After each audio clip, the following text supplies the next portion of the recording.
શનિવારે રાજકોટમાં ટીઆરપી દુર્ઘટનાએ સૌ કોઈને હચમચાવી નાખ્યા છે, જેને લઈ રાજ્ય સરકારે આકરા પગલાં લેવામાં આવ્યા છે।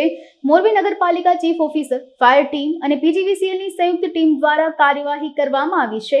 મોરબીમાં હોસ્પિટલ, લેબોરેટરીને સીલ મારવાની કામગીરી કરવામાં આવી હતી। ફાયર એનઓસી અને બીયુ સર્ટિફિકેટ ન હોવાથી કાર્યવાહી કરવામાં આવી હતી। 2 દિવસ અગાઉ નોટિસ આપ્યા છતાં તકેદારી રાખવામાં આવી ન હતી। આ ઉપરાંત પીજીવીસીએલ ટીમ દ્વારા વીજ કનેક્શન કાપવામાં આવ્યા હતા। મારું નામ દેવેન્દ્રસિંહ જાડેજા અને સ્ટેશન ફાયર ઓફિસર તરીકે ફરજ બજાવું છું। મોરબી નગરપાલિકા અને કલેક્ટર કચેરીના સંયુક્ત ઉપક્રમે આજે હાલે રાજકોટ અગ્નિકાંડ થયો છે એના અનુસંધાને બધી હોસ્પિટલોનું ચેકિંગ ચાલી રહ્યું છે।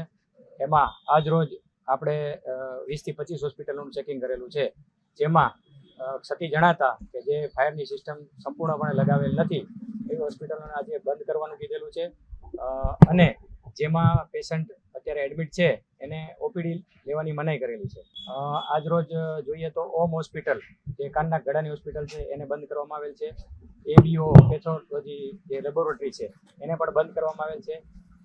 સાથે સાથે અમૃતમ હોસ્પિટલ છે એમાં પેશન્ટ દાખલ હતા તો ઓપીડી પેશન્ટ લેવાની મનાઈ કરેલી છે। અને આપણે પરમેશ્વર પ્લાઝા જેમાં 4 થી 5 ડૉક્ટરો આવેલા છે એમાં પણ જે પેશન્ટ છે એને રાખવાના, બાકી ઇન્ડોર જે પેશન્ટ જે છે એને રાખવાના છે અને બહારથી કોઈ પેશન્ટ લેવાના નથી એવું બાંયધરી લેવામાં આવેલી છે।